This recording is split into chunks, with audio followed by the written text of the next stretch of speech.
Today, I wanted to do a reaction video to a conversation between Donald Hoffman and Stephen Wolfram on the Theories of Everything podcast.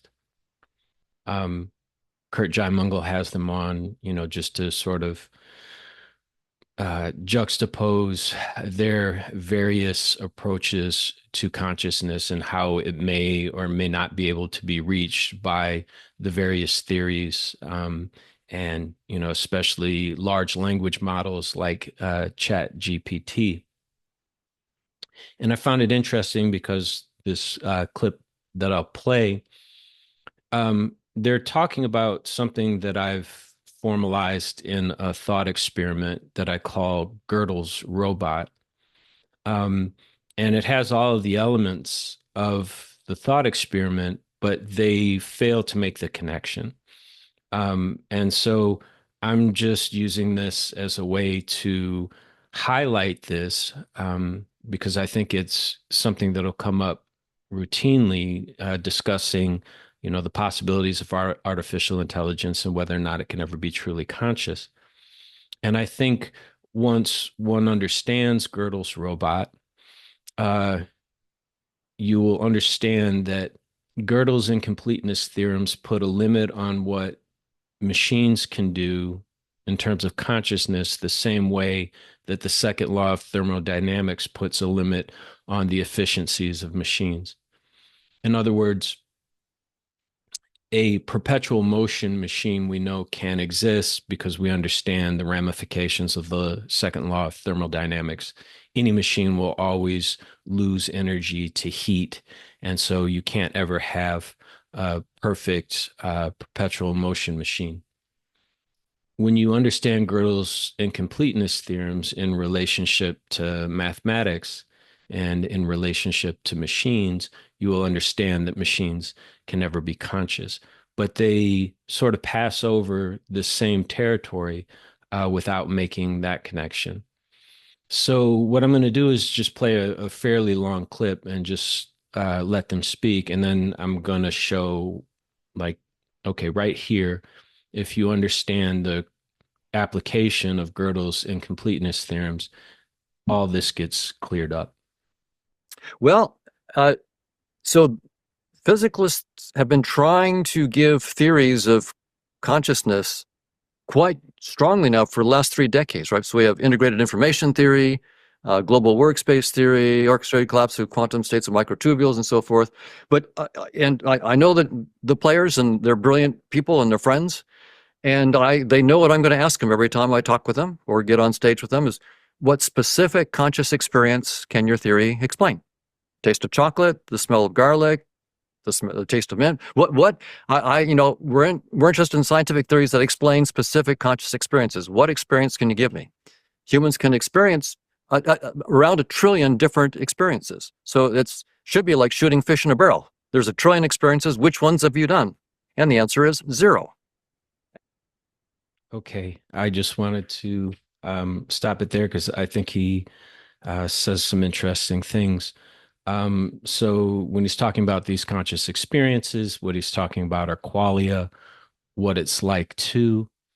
Um, and I think it's interesting that he chooses as his examples taste and smell. So the taste of chocolate, the taste of mint, the smell of garlic. And this is something that I've been thinking about, often in relation to working with Donald Hoffman's work, um, which is that in taste and smell, it seems like, at least, every time that you have the taste of chocolate, every time you have the smell of garlic, it's always the same. Whereas in the more complex realms of qualia, such as vision, forms will always be different. Motion will always be different. Um, and so I just find it interesting that there does seem to be this consistency with taste and smell, but also that Donald Hoffman chooses taste and smell, because I think uh, one of the ways that Hoffman is going wrong, and that he is more like Stephen Wolfram than perhaps he realizes, is that he's still taking, there's still a computational assumption. He's still trying to stack things. And if we can stack things high enough, we will reach consciousness. And I can't help but be reminded of the Tower of Babel in that respect, where, the idea was that they were going to build a tower high enough that it would reach heaven. And of course, there's this knowing from the start that that will never work. And so he's choosing as his examples of qualia, taste and smell, which do always seem to be the same thing. And then he says that there's about 1 trillion experiences that we can have. Now, I don't know where he's deriving that from. Trillion, of course, is a lot, but that's relatively a lot. And I would push back and ask, number one, I mean, where are you getting that from, that there are 1 trillion experiences that we have?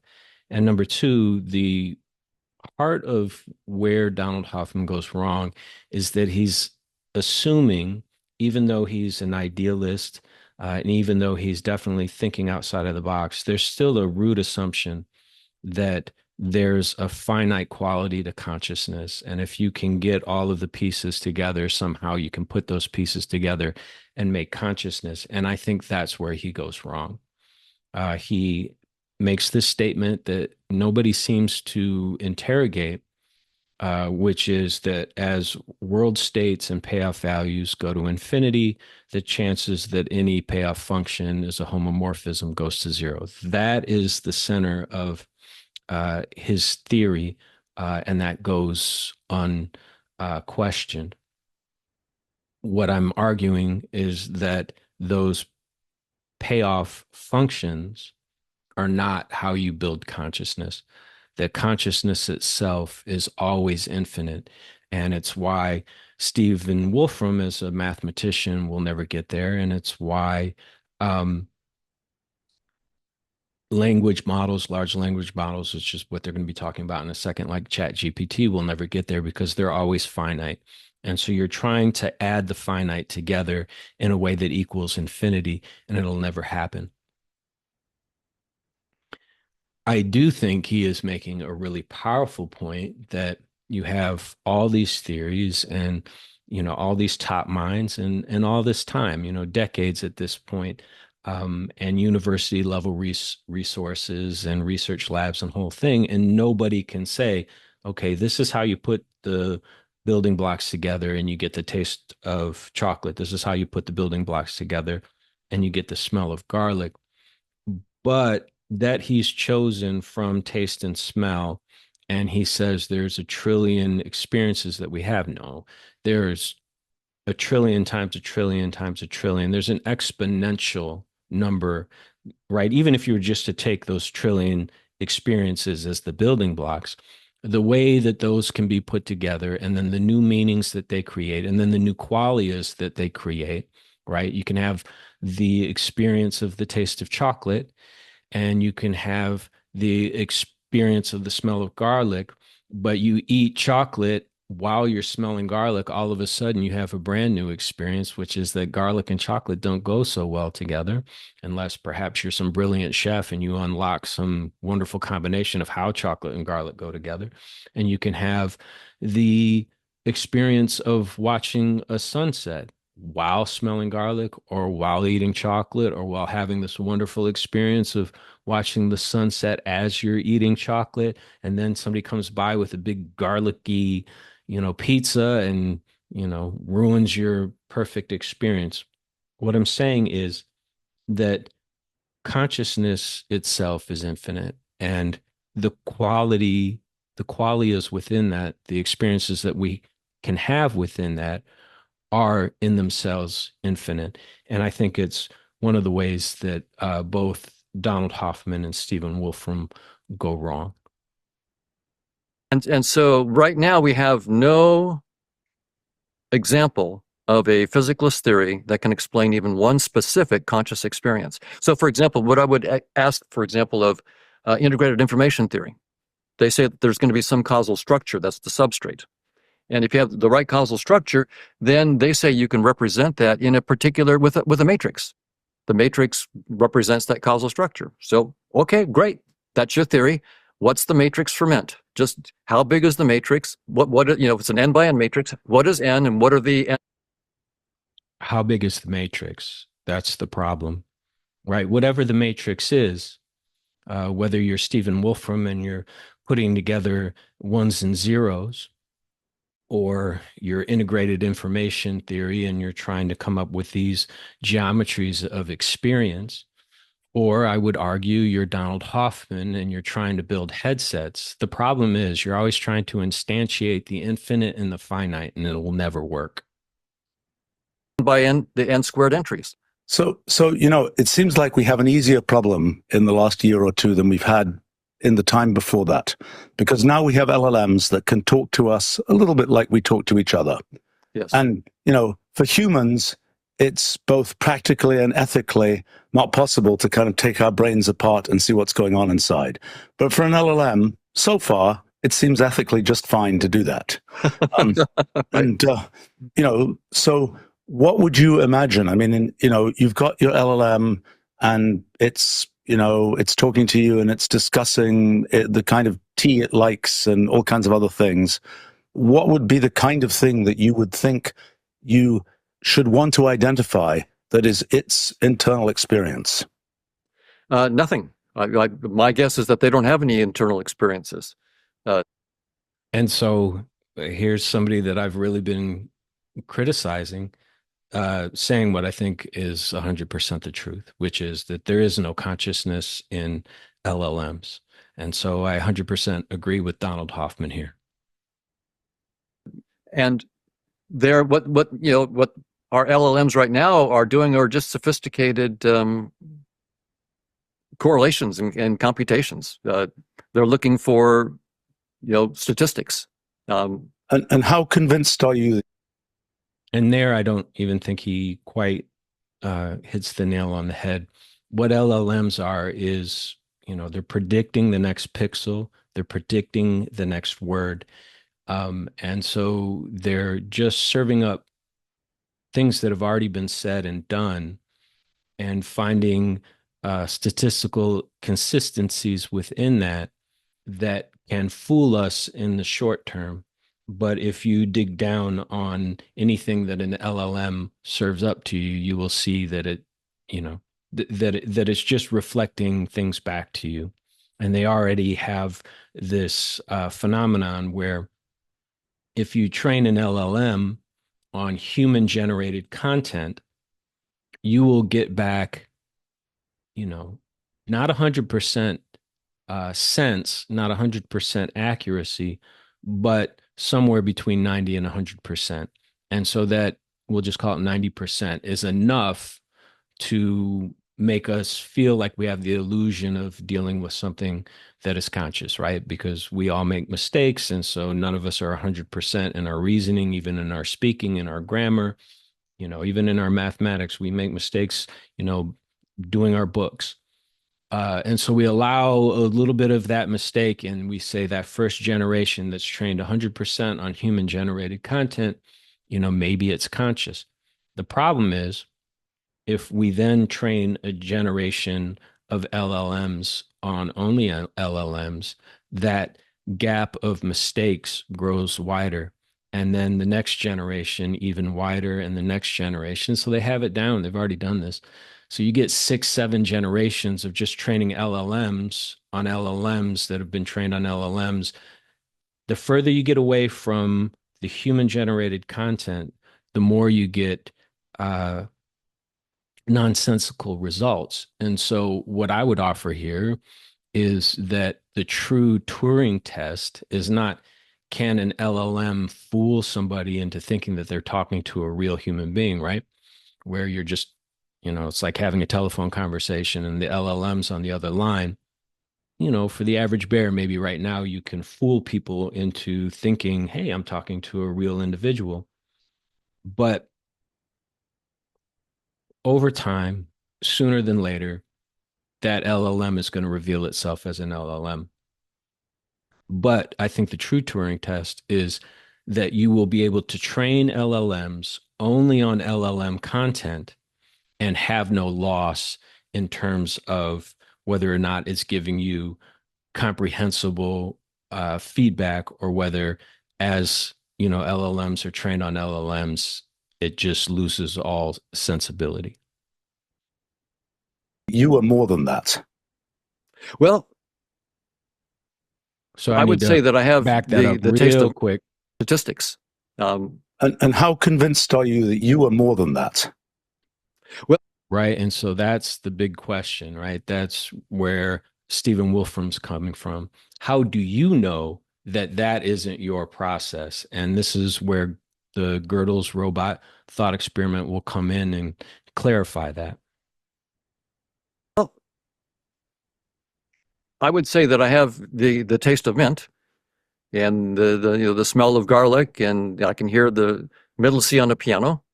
And So I have qualia, right? And he had to think about it for a second. He didn't have a quick rejoinder, even though, you know, this is kind of what he does. He goes on all these podcasts. He has these conversations basically for a living at this point, and there's still that pause. And so this is where the Gödel's robot thought experiment will come in. right now, Can none of you our, convince me that you can hear those things or feel those things? oh, absolutely not. And you can't convince me either that you have it. It's a matter of me just believing that you're relevantly similar to me in certain ways. So I absolutely agree that there's no proof of anybody else. Solipsism is certainly a logical possibility, right? But you believe that I might have those internal experiences, but you don't believe that the LLM could have those internal experiences. Well, so it's a little more complicated. So I'll say a little bit. And so it is a little bit more complicated than that. And the conversation then just sort of digresses. I mean, when you're talking about consciousness, it's digressions in all directions. Let me back that up just a little bit. Solipsism is certainly a logical possibility, right? But you believe that I might have those internal experiences, but you don't believe that the LLM could have those internal experiences. Well, All right, so that's the core question. And this is where we get into Gödel's incompleteness theorems and my thought experiment of Gödel's robot. And it would be a way to clear this up, because this questioning, this line of questioning, this charge, you believe that I have these experiences, but you don't believe that the LLMs, which is basically a robot, Chat GPT, has those experiences. How do you know that, right? I'm communicating with you with words. Um, ChatGPT is communicating to you with words. What is the difference? How do we define that? How do we put our finger on that? And so this is Gödel's robot, which is, and they both said, I have internal experiences. I have to believe that you have internal experiences. I think the qualia to choose along these lines is pain, because that's what we're really concerned with. I have qualia. It's great to have the taste of chocolate and the taste of mint, but what really matters to me is the fact that I feel pain. And no, I can't see Stephen Wolfram's pain. I can't see Donald Hoffman's pain, and they can't see my pain. But the you know, and it's an early bargain. It's got to come in really early in a baby's development, and I would argue it's, you know, just probably you bring that in. That's pre-existing knowledge that you come to the planet with, so to speak. So we have this problem. I have pain. I can feel pain. I can feel my pain. I'm the authority of my pain. My pain is incredibly important to me. Perhaps it is the most important thing to me. Pain and, you know, avoiding pain. I don't know that other people have pain. There's no way for me to interface with it. There's no way for me to measure it and hold it in my hand. But the early trade-off, and this is the trade-off between Donald Hoffman and Stephen Wolfram right now in this conversation, is I have to assume that you have the same internal experiences as I do, because otherwise the world is too unsafe. We'll run afoul of each other and we'll be causing each other pain. And, you know, if you don't believe that I have pain, and you cause me pain, well, I'm going to let you know I have pain by causing you pain back. And so there's this really early bargain that every uh, conscious being has to construct with all other conscious beings, which is we can't see each other's subjective states, but I'm going to assume that you have it, and I need you to assume that I have it. And this is incredibly important. The extrapolation on that, which is what Stephen Wolfram is saying here, is, well, how do you know that when the robot tells you you have pain, you don't know that the robot isn't feeling pain? What's the difference? Well, here's the difference. ChatGPT is a string of ones and zeros. At any given moment in time, it's in a specific state of a string of ones and zeros. And so when ChatGPT says, I have pain, this is the robot saying, hey, I have pain too. There's something that we can do. There's something that Stephen Wolfram and Donald Hoffman can do with ChatGPT-4 that they can't do with each other, which is they can say to ChatGPT, show me your pain.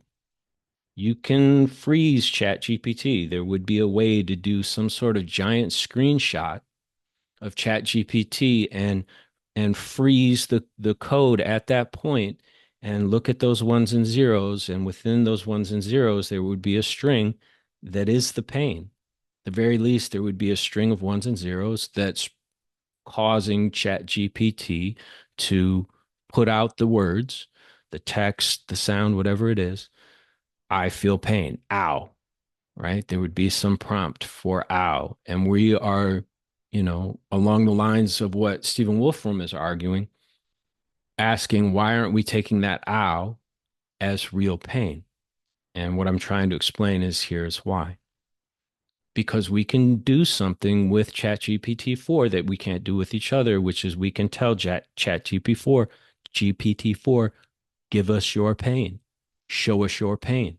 Can't do that with Donald Hoffman. You can't do that with Stephen Wolfram. And so ChatGPT-4 will have to serve it up. And here it is. Here's the strings of ones and zeros. And this is where Gödel's incompleteness theorems come in. Part of what Gödel did was to create a way of verifying math with math. 2 + 2 = 4. Right? We look at that and we say the math tells us that that's true. But we only know it's true because we subjectively verify it. It would be like you had, been doing accounting by hand, and then you caught yourself making mistakes in accounting. So you went and wrote a program into a computer to verify accounting. You want the computer to do the accounting because you make mistakes and you believe that the computer won't make mistakes. But you get those results back and you have a moment of doubt because the only way that you can verify that the computer's gotten it right is to appeal to your own subjectivity and say, no, that's correct. The computer says 2 + 2 = 4. I know that's true. Therefore, the computer is correct, except I, as a subjective being, am verifying the objective strings of ones and zeros that say 2 + 2 = 4. So Gödel comes in and he says, here's a way that you can verify math with math. You can take 2 + 2 = 4 and you can translate it into a Gödel sentence. And that Gödel sentence will prove in math that 2 + 2 = 4. That is like you have that computer program that verifies that 2 + 2 = 4, but you write a second program to verify the first program. The problem with that is that you've had to have created new math to verify the first math. And in doing so, you've created a new level of complexity such that the original program can't prove the second program. The second program can prove the first program, but the first program can't prove the second program. So you say, ah, the task is done. The computer verifies the computer. The second program verifies the first program. The problem with that is that the second program, the Gödel sentence, is math in and of itself. And so the only way to verify that second program, that Gödel sentence, is from your own subjectivity. And so the subjectivity always comes last or it always comes first, depending on how you want to look at it. The proof is still always the subjectivity. So you can create a third Gödel sentence that proves I'm sorry, you can produce a second Gödel sentence that proves the first Gödel sentence that proves 2 plus 2 equals 4. But of course, you realize you are left with the problem that the second Gödel sentence, how do I know that's true? And so you can create a third Gödel sentence, but that stretches on out into infinity. And so what I'm saying is that if ChatGPT can experience pain, it has to show us what that string of ones and zeros is. And that ones and zeros would be its pain. You could hold that in your hand and be like, this string of ones and zeros is ChatGPT's pain. But the moment you write a Gödel sentence, if the pain is in those ones and zeros, the moment you write a Gödel sentence for those ones and zeros, one of two things would have to happen.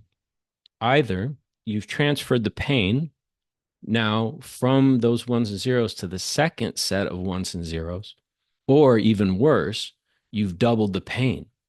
The first set is the pain, and now you've proven it with a second set. And so either you've transferred the pain to the second set or you've doubled it. And of course, you see now working with it, it's kind of absurd because there's also the beer can problem, which is simply you can instantiate math in a field of beer cans is not as easily, but in principle, it's the same thing. You can have a field of beer cans where every beer can that's standing up is one and every beer can that's laying down is zero. And you can, given a big enough field and enough beer cans, put the ones and zeros of ChatGPT into a field of beer cans, but you would never look at that field of beer cans and say, it's conscious, it feels pain. And so what Gödel did was to show that that's a infinite regress. And so if you were even to entertain this idea that ones and zeros could feel pain, you would have to build an infinite machine in order to do that. And of course, you can't do that. So both men at the end of the day, Stephen Wolfram right up front, and what I'm arguing for Donald Hoffman, what he keeps he's putting too many things together that don't go together. And so he's taking this assumption, but it's so deep in his thinking that he doesn't realize that it's following him all the way to the end because he hasn't started from the principle that the problem of consciousness itself is infinite. Consciousness is an infinite problem. It's an infinite substrate. It can hold infinity. That's why we can look at Gödel's incompleteness theorems, and without running them out into infinity, we can say that points towards infinity. No, I can't count up to that, but that's the point. That's what infinity is. But because I can see that infinity, I myself, as a conscious being, must be infinite. I must be participating in infinity. I have this access to this knowing of infinity that can't be pre-programmed. And so, you know, listening to, these very high level scientists and mathematicians, I've seen Stephen Wolfram on science podcasts introduced as the greatest living scientist. There are people that would argue that Stephen Wolfram is today's Einstein. That's great. But basically, what Stephen Wolfram is working with is arithmetic, sums. You're adding things up. And if you get to some level of complexity, that's going to be the thing in of itself. But you can't do that because the thing that you're trying to get at is infinite. And we know it's infinite because it can handle infinite regressions. A computer could never do that.